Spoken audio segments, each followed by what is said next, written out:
William Ruto has sent a team to Vietnam of officers from the military and from the office of the president to purchase 2 executive jets and 8 helicopters at a cost of more than 70 billion Kenya shillings.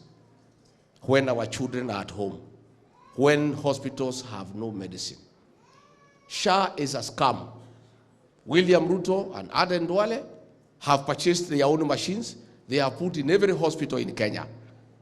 And SHA is paying them 90% of the fees and giving only 10% to the hospitals. SHA is the greatest scheme and fraud to have ever happened in the Republic of Kenya. Now, ladies and gentlemen, the clip we have begun with is a snippet of the former Deputy President of the Republic of Kenya, Rigathi Gachaguas, speaking on some certain arising discussion in the country in regards to President William Ruto sending people to buy, let me read it clearly.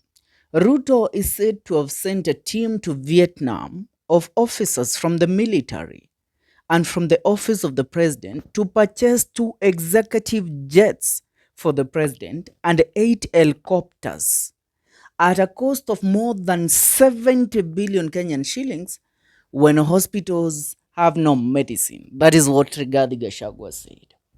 Now, 2 executive jets and 8 helicopters. I really concur with the sentiments and the revelation made by Rigathi Gachagua. The man has exposed some damning details here. But allow me to remind you that, by the way, Rigathi Gachagua has always stood true to whatever he exposes. If Rigathi Gachagua exposes something today and you fail to take in interest in it, it will be just a matter of days before that thing comes to pass. Now, why should I concur with Rigathi Gachagua that President William Ruto is buying these private jets and also helicopters? Remember, we are approaching the hot campaign period, and the president has to be prepared to mobilize, to mobilize all over the country for his campaign and to send people to campaign for him in different corners of the country. And that is how he plans to beat the united opposition come the year 2027. And so he needs resources. And another thing, these private jets that are being bought and the 8 helicopters, they are not bought to be put on, to be put as public amenities. These assets or these liabilities are being bought by President William Ruto himself. The private jets and the helicopters belong to the president. Ametoa pesa yake ama pesa ambayo ameiba kwa mifuko yenu. That is the money that he is using to buy these private jets. Remember, they are costing 70 billion Kenyan shillings at a time that our lecturers only need 7.9 billion to go back to teaching our schools. At a time that our secondary school and primary school teachers only need an amount of 4 billion on capitation to offer services to our students. SHA and SHIF are collapsing on the other hand.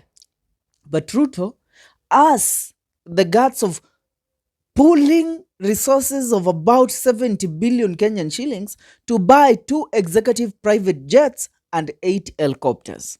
Now, another thing that you should be reminded of, William Ruto is amassing a mass wealth. And another thing, the man wants to live the life of, a billionaire, the life of a businessman, not a leader, not a countryman.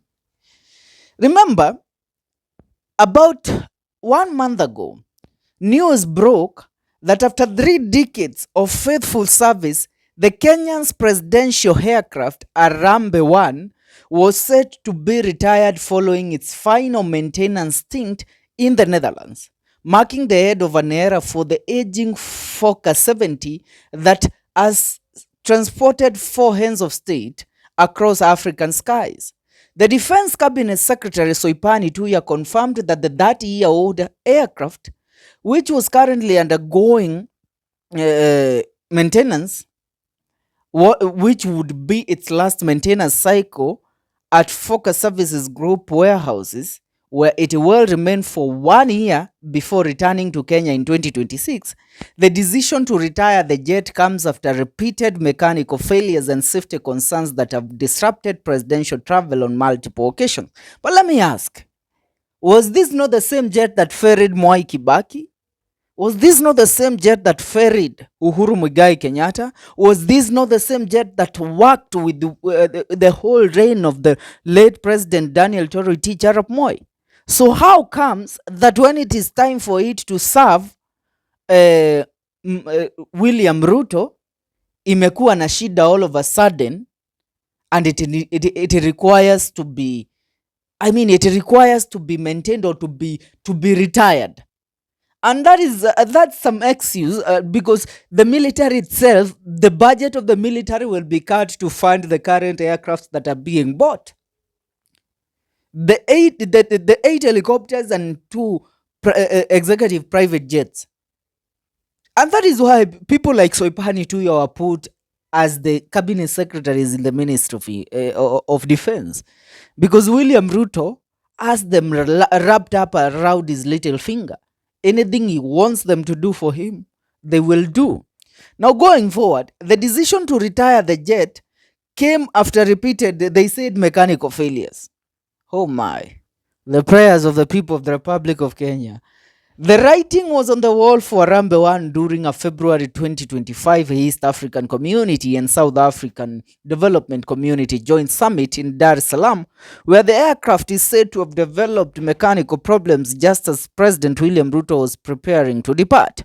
Now, the embarrassing incident forced Ruto to watch other heads of state leave ahead of him, breaking diplomatic protocol while engineers struggled unsuccessfully to repair the fault. The Kenya Air Force had to dispatch an alternative aircraft from Nairobi the following morning.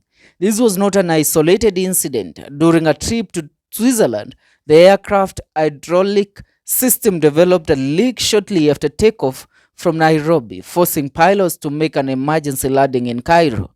Now, the jet is also experiencing recurring problems with a faulty airframe that causes indoors to jam, prompting aviation experts to declare it no longer airworthy or economically viable.